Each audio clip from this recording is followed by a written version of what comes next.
when I think about supportive feedback, I think about, first of all, breaking down the dichotomy of it being positive or critical or negative. It's just providing people the kind of feedback they need in order to be successful. I do think about it from, a coaching analogy. So, if we've got a player, and we hopefully empower them to be successful, and then we put them out on the playing field, right? Let them play, come out, and give them that ongoing coaching, that ongoing feedback. We wouldn't have a situation, and we're in the playoffs right now. You wouldn't have a situation where a quarterback threw an interception in preseason and you waited until the end of the season to talk about it. Right. That's ridiculous. And yet what we often do is we have these semi-annual or these annual performance reviews. Right. And somehow we wait for this to oftentimes deliver bad news. And if you're giving an employee performance feedback, at their annual review, and it's a surprise to him or her, you haven't done your job. And if you've been on the receiving end of that, you often say, well, why the heck didn't you tell me that 6 months ago, right, when I could have done something about it? right. So then for me, the question is, how do you make supportive feedback, more powerful? And just to give a little bit more backdrops, actually, this is my 35th year of doing this kind of human capital, human resources work. And I would say, I wanted to let you say that, I said over 25. So I'll let you say the exact year. I started when I was 12. So, your whiz kid, huh? and I listen, I have had the opportunities and blessings to work with all kinds of different companies, from aerospace to healthcare to education, whatever.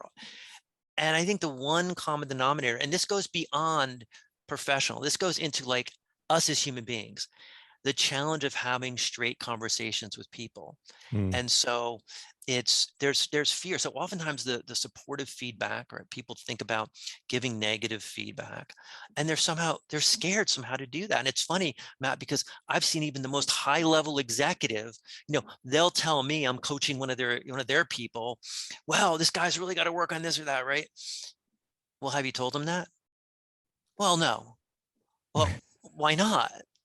So I think for Let's Talk About It, it was really identifying, hey, if one of the limitations when it comes to making people effective in the workplace or effective in life is, not having or not being successful, effective at these kinds of conversations, what can we do about it? And so my mindset, by the way, is that in general, dysfunction, human interpersonal dysfunction, is the result of people's inability, unwillingness, or lack of skill in having these straight conversations. And that's what the book is all about, right? We avoid them. That's primarily what we do, because we have a fear that we're going to be unsuccessful. So if we're going to be successful in providing supportive feedback, which means showing respect, which relates to driving engagement, we're going to have these very healthy discussions in which I don't start with assumptions, right? I'm going to start with, hey, Matt, here's what I've seen going on. Here's what I thought, and this drives into expectation setting some, but what I think we agree to, it's what I call the confused and concerned speech. So like, Matt, I'm confused because I thought we agreed to this, and I'm concerned because that doesn't seem to have been what happened. Catch me up. Right. What's going on here? Right. And then creating that as a conversation, a collaborative conversation, in which you're giving the person the kind of coaching that's going to lead them to be successful. Right. And I could see that being a really powerful way of creating a dialogue, because the person doesn't feel attacked. You're just stating facts, right? This is what I have observed. This is what I thought we agreed to. Can you tell me what's happening? And I mean, how many times is there a really good reason for why it happened? And if you had just jumped to assumptions, you could really damage that relationship, right? But by giving them a chance to say, well, I lost a relative 3 days ago. I didn't want to tell anybody. I've been grieving. Like, oh, well, I'm really glad I didn't just think you were a slacker, and just jump to conclusions, right? So is that something you're seeing as an impact of really open it up like this to give the team member the first shot here at kind of Yeah. explaining what's happening? Yeah, that's right on, Matt.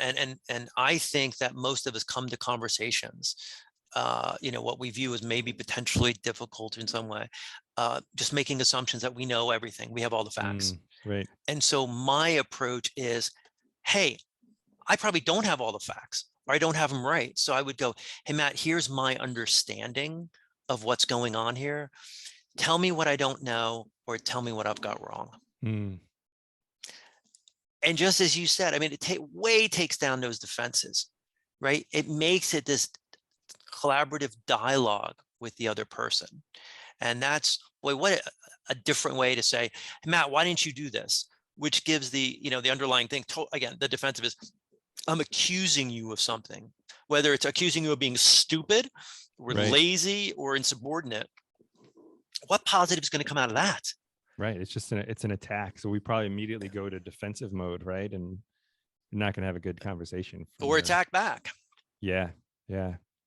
So, so that's great from a mindset approach, really going into it as though, hey, I don't have the answers, and I'm not going to assume that I do. I have some information, but I know that I don't have all of it. So let's gather some more information and then have a dialogue about what's happening.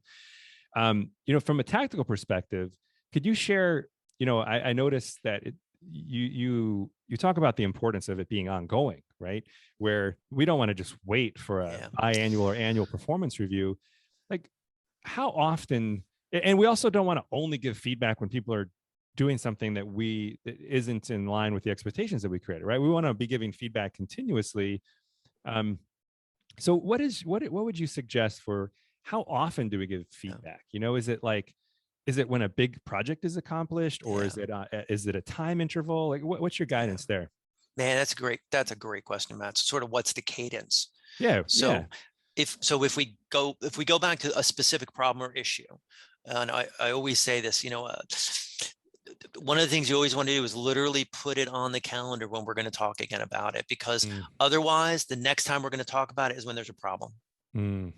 So Matt, you and I have come to some agreements, some understanding, some commitments around these things, and just want to check in, make sure we're on the right track. So let's, 3 weeks from now, sit down in some way, again, make sure we're on that right track. Let's not make assumptions. What drives me crazy when it comes to these performance reviews, and I encourage my clients to check in with their bosses, and the boss will go, hey, everything's fine. Or, if you don't hear from me, everything's good. That's not good coaching. Right. It's not good coaching. So in general, what I recommend to people to maintain a healthy relationship, again, manager to direct report, is something like every 3 weeks, every 4 weeks, to have a one-on-one, maybe like a 30-minute check-in. Now this varies widely from people. There are some people that, and I would go back to the younger generation that are so accustomed to, whether it's a video game, like getting instantaneous feedback, Right. and having some sense of insecurity about, hey, how am I doing? Those folks are, almost need daily touch-ins. Right. But again, you want to have a conversation, I think, with people. Hey, one of the things I'd like to do is make sure we, stay in touch around this, right? We're checking in. I'm thinking about every 3 weeks. How does that sound to you? What are your thoughts? So again, I think it varies by individual, but for a healthy relationship, professional or even personal, setting up that regular cadence and keeping it, by the way, a lot of people set them up, but they don't keep them. Just this kind of ongoing collaborative spirit is really important.